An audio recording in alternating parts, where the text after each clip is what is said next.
नमस्कार. घरच्या टेस्टी खाण्यामध्ये तुमचं खूप खूप मनापासून स्वागत आहे. आज आपण बघणार आहोत मस्तपैकी अशी झणझणीत सावजी स्पेशल प्रॉन्स करी. त्यासाठी इथे मी अर्धा किलो इतका प्रॉन्स घेतलेला आहे. स्वच्छ 2-3 पाण्याने धुवून घेतला आहे. समोरचं असं थोडंसं कापून घेतलेलं आहे. तुम्हाला जर कवरचं काढून घ्यायचं असेल तर तो कवर काढूनही घेऊ शकता. मी असंच बनवणार आहे. इकडे कढईमध्ये मी 2 चमच इतकं तेल ॲड करून घेतलं आहे. जे आपण धुवून घेतलेले प्रॉन्स होते ते यामध्ये सगळे एक एक करून ॲड करून घेणार आहे. अशाप्रमाणे सगळेच प्रॉन्स इथे ॲड करून मी याला 10 मिनिटासाठी पूर्णपणे फ्राय करून घेणार आहे. जोपर्यंत पूर्ण याचा कलर चेंज होत नाही तोपर्यंत. बघू शकता इथं मी पूर्णच प्रॉन्स इथे ॲड करून घेतलेला आहे. आता मी चम्मचने हळू हाताने फिरवून व्यवस्थित असं छान 10 मिनिटापर्यंत भाजून घेते. याला फ्राय करून घेते. जोपर्यंत आपल्या प्रॉन्समधला ऑइल रिलीज होत नाही, जोपर्यंत पूर्ण रिड्यूस होत नाही, पूर्णपणे ऑइल सोडत नाही तोपर्यंत मी प्रॉन्सला फ्राय करून घेणार आहे. बघू शकता इथं आपला जो मी तेल ॲड केलेला होता तो 2 चमच होता, पण प्रॉन्समधला जो तेल आहे तो पूर्णपणे बाहेर येत आहे. आणि बघू शकता किती जास्त तेल दिसतो यामध्ये. पूर्ण फ्राय करत असल्यासारखे तेल दिसत आहे, पण मी फक्त 2 चमच तेल ॲड केलेले. हे सगळं प्रॉन्समधलं तेल निघत आहे.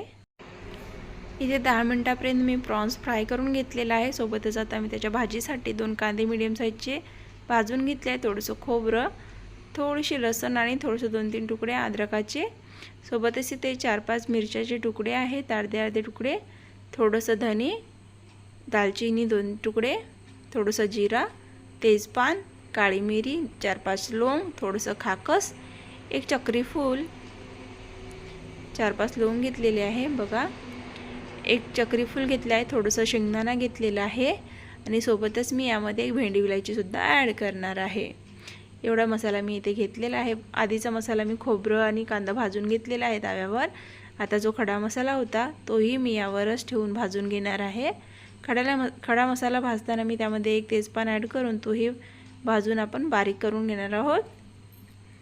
आपण 4-5 मिनिट, 1 ते 2-3 मिनटं लागू शकते आपला मसाला भाजेपर्यंत. छान असा कमी गॅसच्या फ्लेमवर छान सुगंध सुटेपर्यंत भाजून घेऊया. जोपर्यंत आपला मसाला स्मेल करत नाही किंवा खूप छान अशी वास येत नाही तोपर्यंत भाजून घेऊ. जास्त जाळायचं पण नाही आहे. छान सुगंध सुटला की गॅस बंद करून घेऊ. आणि यामध्ये मी मोठी भेंडी विलायची आहे ती ॲड करून घेते अशी फोडून. मिक्सरमध्ये व्यवस्थित बारीक होत नाही, म्हणून थोडंसं असं बारीक फोडून जर घेतलं तर ती लवकर छान बारीक होऊन जाते. बघू शकता इथं माझा मसाला पण व्यवस्थित भाजून झालेला आहे आणि व्यवस्थित सुगंध सुटलेला आहे मस्त असा छान. आता हा मी एका प्लेटमध्ये काढून घेते आणि एका मिक्सरच्या भांड्यामध्ये सगळ्यात आधी हा मसाला मी बारीक करून घेणार आहे. कधीही आपण मिक्सरच्या भांड्यामध्ये सगळ्यात आधी खडा मसाला टाकूनच बारीक करून घ्यावा. जर का आपण सगळ्या मसाल्यासोबत ॲड केला तर आपल्या भेंडी विलायची किंवा दालचिनी हे सगळं बारीक व्यवस्थित होत नाही. त्यामुळे कधीही आधी खडा मसाला बारीक करून घ्यायचा आणि त्यानंतर बाकीचे मसाले ॲड करून बारीक करायचं. मी खडा मसाला मिक्सरच्या पॉटमध्ये काढून घेतला आहे. सोबतच मी त्यामध्ये जो खोबरं भाजून घेतला होता तोही यामध्येच वाटून घेणार आहे. बघू शकता इथे मी पूर्ण ॲड करून घेतलेला आहे. बघू शकता इथे मी मिक्सरला लावून घेतला आहे. छान असा बारीक चुरा तयार करून घेतला आहे त्याचा. आता त्यामध्ये थोडीशी कोथिंबीर ॲड करून घेतली आहे. सोबतच लसण, अद्रक आणि कांद्याचं पेस्ट, पूर्ण कांदा आपला भाजलेला त्यामध्ये ॲड करून छान असं बारीक पेस्ट तयार करून घेणार आहे. जर आपण हे सगळं एकत्रित बारीक केलं असतं तर व्यवस्थित बारीक झालं नसतं, म्हणून आधी मी थोडंसं बारीक करून घेतलं. त्यानंतर बाकीचे सगळे आपले जे मसाले होते ते ॲड करून बारीक करून घेत आहे. 5 ते 10 मिनटामध्ये पूर्ण मसाला भाजून होतो आपला 5 मिनटामध्ये आणि त्यानंतर सगळं वाटून घ्यायचं. इथे मी जो सगळा मसाला ॲड करून घेतलेला होता तोही वाटून घेतला आहे, पण व्यवस्थित बारीक झालेला नाही आहे. आता त्यामध्ये मी थोडंसा अर्धा वाटी इतका पाणी ॲड करणार आहे आणि परत एकदा मिक्सरला लावून 1-2 मिनटं फिरवून घेणार आहे. 1-2 पाणी थोडंसं ॲड केल्याने आपला मसाला व्यवस्थित छान असा बारीक पेस्ट तयार होतो. आणि जर बारीक पेस्ट तयार झाली नाही तर आपल्या ग्रेव्हीमध्ये तो पूर्ण खोबऱ्याचे वगैरे काप येतात, ते चवीला व्यवस्थित लागत नाही. त्यामुळे कधीही थोडंसं पाणी जास्त ॲड करून मिक्सरला लावून घ्यायचं. 1-2 वेळेस थोडं थोडं करूनही पाणी ॲड करून बारीक केलं तरी चालेल. बघू शकता इथे पाणी ॲड करून घेतलं आहे. आता मी परत एकदा मिक्सरला लावून घेतलं आहे आणि आता मी तुम्हाला दाखवते किती छान असं बारीक पेस्ट इथे तयार झालं आहे. बघा, मी थोडं थोडं पाणी 1-2 वेळेस ॲड करून बारीक करून घेतलं आहे. आता आपला मसाला पूर्णपणे रेडी झालेला, एकदम बारीक असा. आता लगेचच मी भाजीला पण फोडणी घालणार आहे. इकडे झिंगे पण फ्राय करून घेतले आहे. सोबतच आता एका साईडला गॅसवर एक छोटं पातेलं ठेवलेलं आहे. त्यामध्ये भाजीला पुरेल इतकं तेल ॲड करून घेते. तुम्ही तुमच्याप्रमाणे कमी जास्त तेल ॲड करू शकता किंवा तुमच्या भाजीच्या क्वांटिटीप्रमाणेही कमी जास्त तेल ॲड करू शकता. मी यामध्ये 3 चम्मच इतकं तेल ॲड करून घेतलं आहे. तेल व्यवस्थित गरम झालेलं आहे माझं आणि त्यामध्ये मी एक तेजपान ॲड करून घेतलं आहे. थोडंसं गरम तेल होऊ देते आणि आता त्यामध्ये मी चेक करून घेते थोडंसं आपलं मिश्रण टाकून मसाल्याचं तेल गरम झालं की नाही. तेल व्यवस्थित गरम झालेलं आहे. आता मी त्यामध्ये आपला वाटून घेतलेला पूर्ण मसाला ॲड करून घेणार आहे.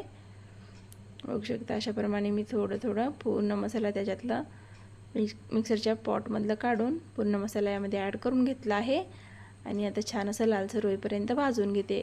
आपला मसाला ऑलरेडी आधीच खूप छान मी भाजून घेतला आहे. जास्त वेळ भाजायची गरज नाही आहे, नाहीतर कडवट लागतो. 1-2 मिनटं फिरवून झाल्यानंतर आपण यामध्ये बाकीचे आपले रेग्युलर मसाले ॲड करून घेणार आहोत. बघा 2-3 मिनटं मी इथे भाजून घेतला आहे. आता मी त्यामध्ये बाकीचे आपले घरचे मसाले ॲड करून घेणार आहे. नॉनव्हेजची भाजीची चव नेहमीही आपल्या मसाल्यावर डिपेंड करते की आपण आपला मसाला कसा बनवतो त्याच्यावर. बघा मसाला व्यवस्थित शिजलेला आहे. आता मी त्यामध्ये चवीपुरतं 1 चम्मच इतकं मीठ ॲड करून घेतलं आहे.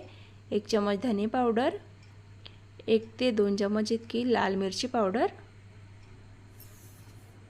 अर्धा चम्मच हळदी पावडर आणि 1 चम्मच गरम मसाला. मी हे रेग्युलर एवढेच मसाले वापरते, याच्या व्यतिरिक्त कोणताही मसाला वापरत नाही. बाकीचे मसाले मी सगळे आपलं वाटूनच घेते. बघा आता मी 2-3 मिनटापर्यंत छान असं आपल्या मसाल्याला पूर्ण तेल सुटेपर्यंत शिजवून घेणार आहे. मी या मसाल्यामध्ये आपला मसाला जळाला नाही पाहिजे म्हणून थोडंसं मिक्सरचा पॉट धुवून पाणीसुद्धा ॲड करून घेणार आहे आणि 5 मिनटं झाकण लावून शिजवून घेणार आहे. बघा इथे 2-3 मिनटं मी शिजवून घेतलं आहे. आता त्यामध्ये थोडंसं मिक्सरचा पॉट धुवून यामध्ये पाणी ॲड करून घेते. कधीही लक्षात ठेवा, जेव्हा आपण नॉनव्हेजची भाजी वगैरे बनवतो त्यावेळेला नेहमी मसाल्यावर डिपेंड करते की आपली भाजी कशी बनणार आहे आणि भाजीची चव कशी होणार आहे. तर नेहमी लक्ष ठेवा की आपला मसाला व्यवस्थितच भाजला पाहिजे आणि व्यवस्थित शिजवून घेतला पाहिजे. आता या वेळेवर मी त्यामध्ये एक छोटा मीडियम साईजचा टोमॅटो कापून मसाल्यामध्ये ॲड करून घेतला आहे. तो पण 1-2 मिनटं छान असं परतून घेतला आहे.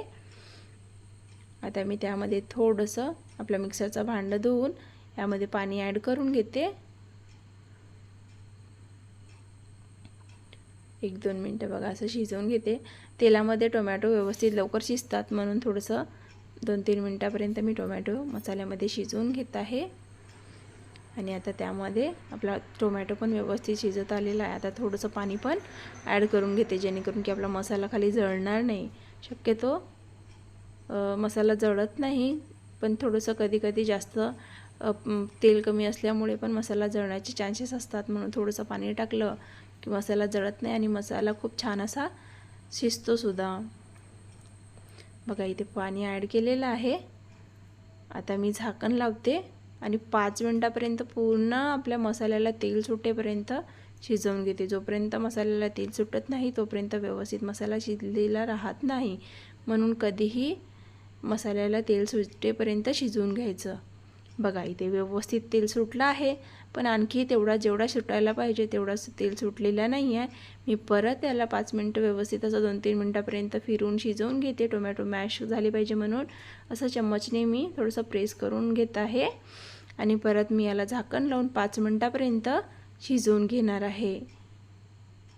5 मिनटं परत शिजवून घेतल्याने आणखी मसाल्यातलं तेल पुन्हा बाहेर रिलीज होईल आणि पूर्णपणे आपला मसाला व्यवस्थित शिजला म्हणून आपल्याला कळेल. आणि जेव्हा आपला मसाला व्यवस्थित शिजून जाईल त्यावेळेला मी त्यामध्ये आपण जे प्रॉन्स फ्राय करून घेतले होते ते यामध्ये ॲड करून घेईल. बघा आहे की नाही, एकदम तेल सुटलेला झाली आपली, एकदम आता रेडी झाली आहे आपला मसाला. आता मी त्यामध्ये जे फ्राय करून घेतले होते प्रॉन्स ते मी यामध्ये ॲड करून घेणार आहे. आणि ॲड केल्यानंतर परत ते सुद्धा मी 5 ते 10 मिनटासाठी बघा मी आता हे प्रॉन्स ॲड करून घेते आणि 5 ते 10 मिनटासाठी परत याला पण झाकण लावून वाफवून घेणार आहे. त्याआधी मी ते प्रॉन्स पूर्णपणे यामध्ये ॲड करून घेते.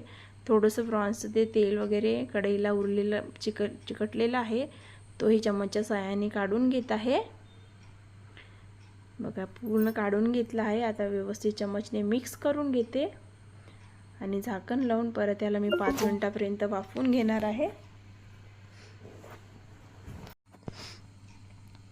आता मी याला 5 मिनिटासाठी परत झाकण लावणार आहे आणि पूर्ण 5 मिनिटापर्यंत वाफवून घेते. 5 मिनिटानंतर मी तुम्हाला दाखवते की आपली भाजी कुठपर्यंत शिजत आलेली आहे. बघा इथे 5 मिनिटं पूर्ण झालेली आहेत. 5 मिनिटानंतर वाह किती छान भाजीला तेल सुटलं आहे. आणि आत्ता एवढं फास्ट भाजी शिजत नाही, भाजीला कमसे कम 15 ते 20 मिनिटापर्यंत शिजवावं लागतो. प्रॉन्स 15 ते 20 मिनिटापर्यंत शिजून जातात कारण आपण ऑलरेडी थोडंसं 10 मिनिटापर्यंत फ्राय केलेले असतात ना, त्यामुळे. आता या व्हिडिओवर मी भाजीला जेवढं पुरेसं पाणी लागणार किंवा रस्सा आपल्याला जेवढं लागणार आहे ग्रेव्ही तेवढं मी पाणी यामध्ये ॲड करून घेतलं आहे. तुम्ही हवं तर नुसती तुम्ही फ्रायही करू शकता, यामध्ये पाणी न ॲड करता मसाल्यामध्ये सुद्धा शिजवू शकता. आता इथं माझी भाजी पूर्णपणे शिजून रेडी झालेली आहे. बघू शकता तेल किती छान सुटलं आहे आणि खायला पण तेवढीच भारी लागते. कुणाला प्रॉन्स आवडत असेल त्यांच्यासाठी तर ही रेसिपी एकदम बेस्ट आहे. एकदा नक्की ट्राय करून बघा. आणि जर का तुम्हाला माझी ही रेसिपी आवडली असेल तर कमेंटमध्ये नक्की कळवा. आता थोडीशी वरून कोथिंबीर बारीक कापून घेतलेली गार्निश करून घेते आणि आपली भाजी आता खाण्याकरिता एकदम तयार झालेली आहे. जर तुम्हाला माझी ही रेसिपी आवडली असेल तर लाईक आणि कमेंट करायला विसरू नका आणि सोबतच माझ्या चॅनलला सबस्क्राईब करून घ्या जेणेकरून की माझे नवनवीन व्हिडिओ तुमच्यापर्यंत पोहोचतील आणि तुम्हाला बनवण्यासाठी सोपं जाईल. चला तर मग थँक्यू, बाय. बघा किती छान भाजी दिसते ना. तुम्हाला अशाच कोणत्या नवीन नवीन रेसिपी हव्या असेल तर कमेंटमध्ये नक्की कळवा आणि अशाच रेसिपी माझ्या पाहत राहा.